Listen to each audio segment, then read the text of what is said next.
বং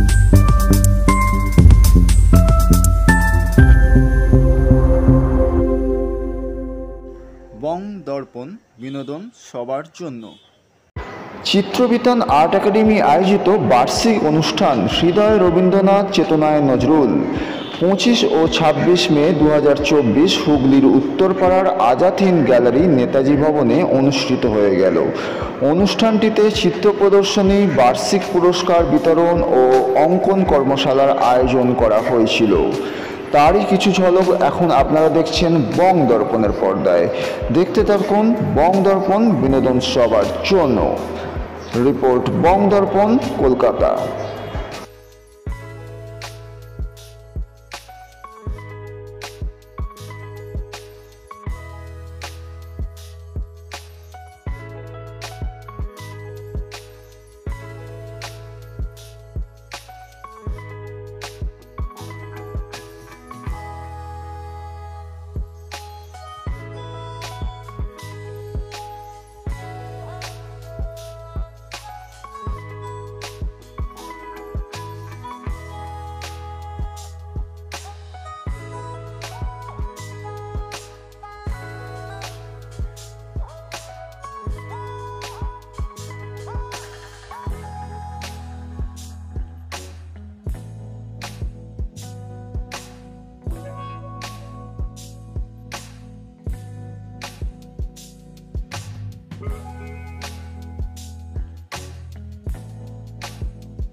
নমস্কার। আজ 25শে মে আমরা চিত্রবিতান আর্ট একাডেমির পক্ষ থেকে আজ উত্তরপাড়া নেতাজি ভবনে আজাদ হিন্দ গ্যালারিতে একটা অঙ্কন এক্সিবিশনের ড্রয়িং এক্সিবিশনের অঙ্কন প্রদর্শনীর একটা আয়োজন করেছি। আমাদের এবছরের যে নিবেদন সেটা হচ্ছে হৃদয় রবীন্দ্রনাথ চেতনায় নজরুল। বস্তুত আমরা সকলেই জানি এখন কম্পিউটারের যুগ, এখন মোবাইলের যুগ, এবং বাচ্চারা যেটা হচ্ছে তারা প্রচণ্ড ফোনে আসক্ত হয়ে পড়ছে। আমরা ছোটোবেলায় যেটা করতাম, বিভিন্ন লেখক, শুধু রবীন্দ্রনাথ এবং নজরুল নয়, বিভিন্ন লেখকের বই পড়ে আমরা বড় হয়েছি এবং আমরা তাদের প্রত্যেকটা লেখা সম্পর্কে, প্রত্যেকটা গান সম্পর্কে কিছুমাত্র হলেও জানতাম, যেটা এখনকার প্রজন্মের সবার কথা বলবো না, বেশিরভাগের মধ্যে একটা অনীহা দেখা দিচ্ছে। তো আমাদের এবছরের প্রচেষ্টা ছিল আমরা রবীন্দ্রনাথ এবং নজরুলের যাদেরকে ছাড়া আমাদের প্রত্যেকটা বাঙালি যে কবি সমাজ বা লেখক সমাজ বা অন্যান্য যে তারা প্রচুর বহুমুখী প্রতিভার অধিকারী, তো সেটা অসম্পূর্ণ হয়ে পড়ে। তো আমার এবছরের প্রচেষ্টা ছিল অন্তত সেই সকল তাদের যে বিষয়গুলো রয়েছে, তাদের লেখা গান, তাদের নৃত্যনাট্য, তাদের লেখা কবিতা, এইগুলো ছবির আকারে একটু হলেও যেন ছাত্রদের মধ্যে ধারণা দেওয়া যায়, যাতে তারা এই ছবিগুলো আঁকলে তাদের মধ্যে এই কৌতূহলটা সৃষ্টি হয় যে এই ছবিটা কেন আঁকা হলো, এর গল্পটা কী আছে, এর বিষয়টা কী আছে, তাতে কী হবে, তাদের ওই বিষয়টা জানার একটা আগ্রহ সৃষ্টি হবে। তো আমাদের এইটাই এবছরের প্রচেষ্টা ছিল, হৃদয় রবীন্দ্রনাথ চেতনায় নজরুল। আমরা জানি আমাদের প্রত্যেকটা বাঙালির হৃদয় যেমন রবীন্দ্রনাথ রয়েছেন এবং আমাদের চেতনায় এবং মননে অবশ্যই বাস করেন বিদ্রোহী কবি নজরুল। আমরা গতকাল নজরুলের 125তম জন্মজয়ন্তী পার করে এসেছি। তো আজকে আমাদের সেই উপলক্ষে আমাদের এবছরের নিবেদন হৃদয় রবীন্দ্রনাথ চেতনায় নজরুল। আমি বিতান মাইতি, আমি কোন্নগরে একটি অঙ্কন প্রতিষ্ঠান চালাই যার নাম চিত্রবিতান আর্ট একাডেমি।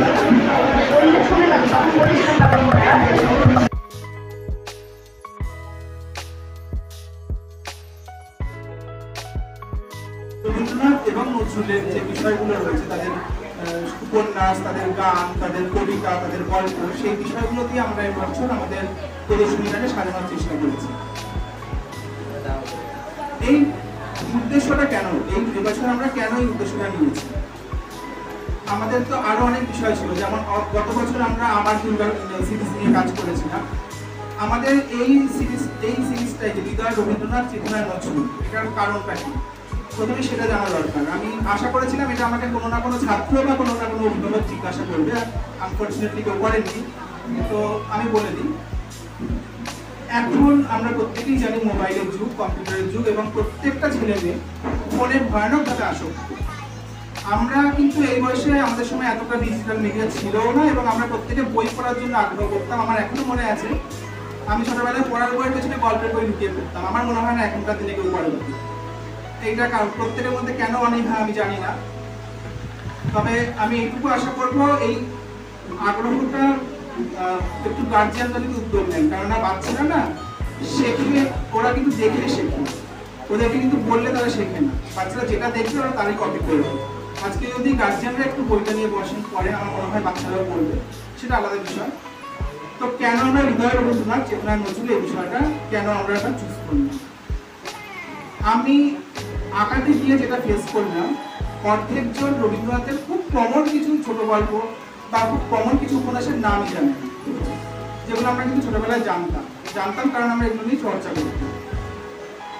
তো আমার এবছর উদ্দেশ্য ছিল সেই ছবিগুলো বা সেই গানগুলোর ওপর বিষয়গুলোকে একটু ওদের মধ্যে একটুখানি সঞ্চারিত করা, যাতে করে তারা যখনই ছবিটা আঁকবে তাদের মনে হবে যে কেন এই ছবিটা এইভাবে আঁকা হবে, এই ছবিটার আঁকার পেছনে গল্পটা কি রয়েছে। আমি জানি না সেটা কতটা আমি সফল হতে পেরেছি, তবে চেষ্টা করেছি। তো আপনারা সকলেই জানেন আমাদের প্রত্যেকটা বাঙালি এবং সমস্ত ভারতবাসী হৃদয়ে অবশ্যই রবীন্দ্রনাথ বসবাস করেন, এবং আমাদের চেতনায়, আমাদের দৃঢ়তায় আছেন স্বয়ং নজরুল। সেই রবীন্দ্রনাথ এবং নজরুলের বিখ্যাত কিছু কাজ আমরা আজকে এখানে তুলে ধরেছি। তাদের কিছু নাটক, কিছু গান আমাদের আপনারা দেখতে পাবেন। দুটেই বাম হাতে রয়েছে সহজ পাঠের কিছু ছবি, যেগুলো আমাদের একদম ছোটবেলায় যখন আমরা স্কেচ পেন্সিল দিয়ে লিখতে বসি, সেগুলো হচ্ছে আমাদের পড়াশোনার শুরুর মাইলস্টোন। সেটা থেকে আমরা শুরু করেছি। আস্তে আস্তে আরো কাজ রয়েছে, আপনারা সবাই দেখবেন। আর কথা বাড়াচ্ছি না, যে আমাদের উদ্দেশ্যটা ছিল এটাই। একটু জোরে গাইও, হ্যাঁ, তাহলে সবার কাছে শব্দ হবে।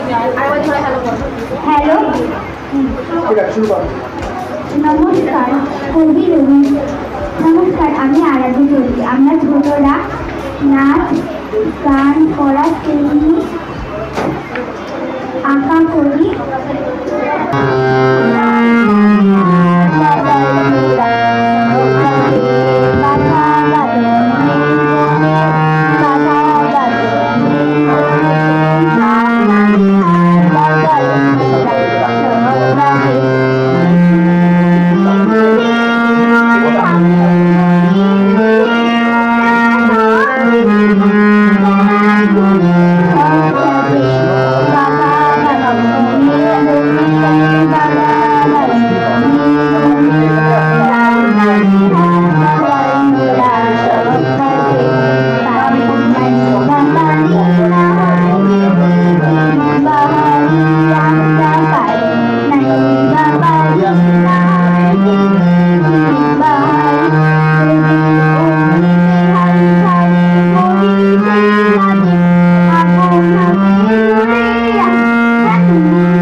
আবৃত্তি পরিবেশনের জন্য ডেকে নিচ্ছি অত্রিম সাহাকে। অত্রিম সাহা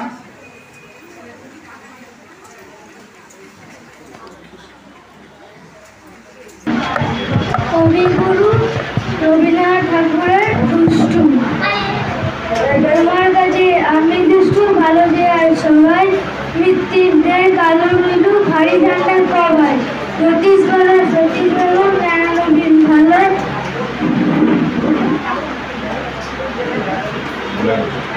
তুমি বলো ওরাই কেমন ঘর করে আলো। এখন বাইবেল দুটি ছেলে দুষ্ট নারীকে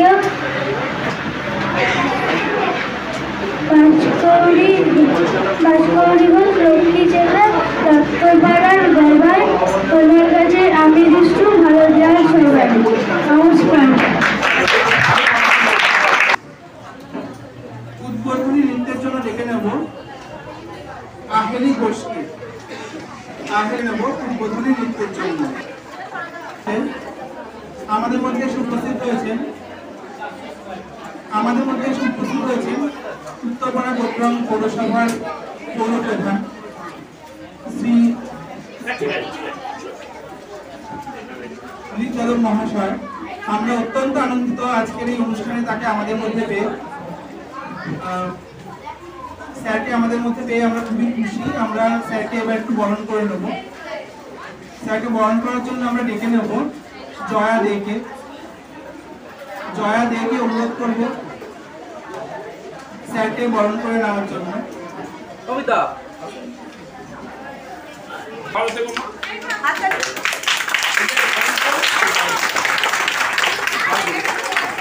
স্যারকে ব্যাচ করে নেবে জয়া দে, জয়াকে অনুরোধ করব অপেক্ষা করার জন্য।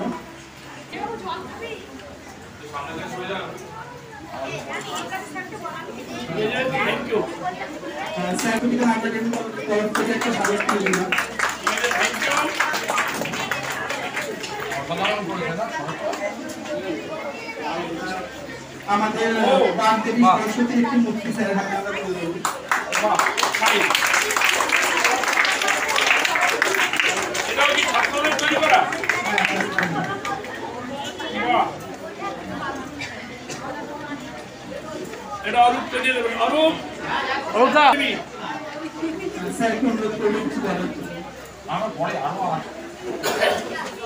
আমি আন্তরিকভাবে চিত্রবিতান আর্ট একাডেমির সমস্ত কর্মকর্তাদের, ইনস্টিটিউশনের সমস্ত সমস্ত শিক্ষক শিক্ষিকাদের, একই সঙ্গে তার ছাত্র ছাত্রীদের শুভেচ্ছা জানাই। বহু অভিভাবক এসছেন, তাদের প্রতি আমার শ্রদ্ধা। আমার বিভিন্ন আর্টিস্টরা তারা আসবেন। ইতিমধ্যে আমার অত্যন্ত প্রিয় মানুষ তিনি আছেন, কিন্তু তিনি আমাকে রিলিজ দেওয়ার জন্য আগে ছেড়ে দিয়েছেন, ওনারা থাকবেন। আমার ভালো লাগছে যে চিত্রবিতান আর্ট একাডেমির ছাত্ররা তাদের যে আঁকা সেইগুলো এক্সিবিশন করেছেন। স্যারেরা, আপনাদের কাছে আমার শুধু আবেদন যে আপনারা এই ঘরটা, এই আর্ট গ্যালারিটা আরো বেশি ব্যবহার করবেন। একটা কারণেই, আমি নিজে আঁকাটা খুব বেশি পারি না। আমি ছোটবেলা জীবনে কোনোদিন রং তুলি হাতে নিই, কিন্তু আমার নিজস্ব একটা উপলব্ধি হয়েছে এইটা করার পরে। আমার বোর্ডের সহকর্মীরা, সতীর্থরা, কাউন্সিলর বন্ধুরা, তাদের কাছে আমরা যখন এই প্রপোজাল লিখেছিলাম, তারা সবাই এটার সঙ্গে সহমত পোষণ করে এটাকে তৈরি করার জন্য বোর্ডকে বলেছিলেন এবং বোর্ড এটা করেছিল। এটা করার পরে আমি যেটা উপলব্ধি করলাম যে সত্যি মানুষের একটা দরকার ছিল এমন একটা আর্ট গ্যালারি যেখানে তারা এই এক্সিবিশন গুলোকে করে উঠতে পারেন। একটা ছাত্র, একটা ছাত্রী অথবা একজন প্রতিষ্ঠিত শিল্পী, চিত্রকার যেই থাকুক না কেন, তার সৃষ্টি যখন অঙ্কনের মধ্য দিয়ে তিনি সম্পূর্ণ করেন, তখন তার ইচ্ছে থাকে যে কিছু মানুষ এটাকে দেখুক, কিছু মানুষ এটাকে দেখে আরো আমি ভালো কিভাবে করতে পারি এর জন্য পরামর্শ দেবে। একই সঙ্গে তারা এইটা নিয়ে খুশি হবে যেটা আমাকে তৃপ্তি দেবে, এবং এটা সম্ভব একমাত্র এক্সিবিশন হলে। বহু মাস্টার মশাইরা, যেমনি চিত্রবিতান আর্ট একাডেমির মাস্টার মশাইরা হয়তো নিজে যেখানে শেখান সেখানে নিজের বাড়িতে অথবা কোনো ক্লাব ভাড়া নিয়ে, সেটা বেসিক্যালি আর্ট গ্যালারি নয়, কিন্তু আর্ট গ্যালারির মতো কোনো রকম করে সাজিয়ে তারা এক্সিবিশন করতেন। কিন্তু এইটা একটা পার্মানেন্ট ব্যবস্থা হয়েছে, আপনারা এখানে এক্সিবিশন করবেন। আজকে একটু সবার গরম লাগছে, তার কারণ যে আমার এখানে যে অ্যারেঞ্জমেন্ট অফ এসি আছে সেটাতে 40 জন হলে, 50 জন হলে এই বড় ঘর ঠিক আছে, কিন্তু আপনাদের সংখ্যা একটু বেশি আছে, এর জন্য একটু আপনাদের কষ্ট হলেও আপনাদের সকলের কাছে আমার বিনীত নিবেদন যে আপনারা আসুন, ছোটদের ছবি দেখুন, তাদের উৎসাহিত করুন, এবং একই সঙ্গে আগামী দিন আবার আপনারা আসবেন, এই আবেদন আপনাদের কাছে আমি করতে এসেছি। আমার ভালো লাগে এখানে যে কোনো অনুষ্ঠান হলে বেশিরভাগ অনুষ্ঠানে আমি আসি, এই কারণে যে আমাদের পাড়ায় পাড়ায় খেলার জায়গা আছে, পাড়ায় পাড়ায় স্কুলের পঠন পাঠনের জায়গা আছে, পাড়ায় পাড়ায় অন্য বিষয়গুলো আছে, কিন্তু আর্ট গ্যালারি পাড়ায় পাড়ায় নেই। তাই এই গ্যালারিতে আমাদের শহরে, আশেপাশের শহরের মানুষ, আশেপাশের জেলার মানুষ যদি আসেন তাহলে আমাদের অত্যন্ত ভালো লাগে। আমি বোর্ডের তরফ থেকে, আমার পৌরসভার সমস্ত সতীর্থদের তরফ থেকে আমি ছোটদের জন্য অনেক অনেক শুভেচ্ছা জানাই। আর যারা উপস্থিত হবেন অতিথিরা, ইতিমধ্যে যারা আছেন, তাদের প্রত্যেককে আমার শ্রদ্ধা জ্ঞাপন করি। আপনাদের অনেক অনেক শ্রদ্ধা জ্ঞাপন করি যে আপনারা সকলে উপস্থিত হয়েছেন। প্রতিদিন এই সংবাদ আপনাদের সোশ্যাল মিডিয়া, আপনাদের ব্যক্তিগত উদ্যোগে আরো বেশি মানুষের কাছে পৌঁছে দিন, যাতে আরো বেশি মানুষ আসুক। এইটুকু আপনাদেরকে বলে সকলকে আমার অনেক অনেক শ্রদ্ধা, শুভেচ্ছা, অভিনন্দন জানিয়ে ছোটদের বলি, এটা জেনারেট হওয়া একটা ছোটর মধ্যে যে আমি এই অঙ্কনের মাধ্যমে কোনো একটা ভাবনা সোসাইটির কাছে, কোনো একটা মেসেজ সোসাইটির কাছে, কোনো একটা কৃতি সোসাইটির কাছে পৌঁছে দেব, এটাই তাদেরকে বড় শিল্পী হওয়ার ক্ষেত্রে অনেক বেশি উৎসাহিত করে। আমি আশা করব আপনাদের মধ্য থেকেই আরো প্রতিষ্ঠিত শিল্পী তৈরি হয়ে উঠুক, এই আশা রেখেই আপনাদের সকলকে আমার শ্রদ্ধা, শুভেচ্ছা, অভিনন্দন জানিয়ে আমি আমার কথা শেষ করছি।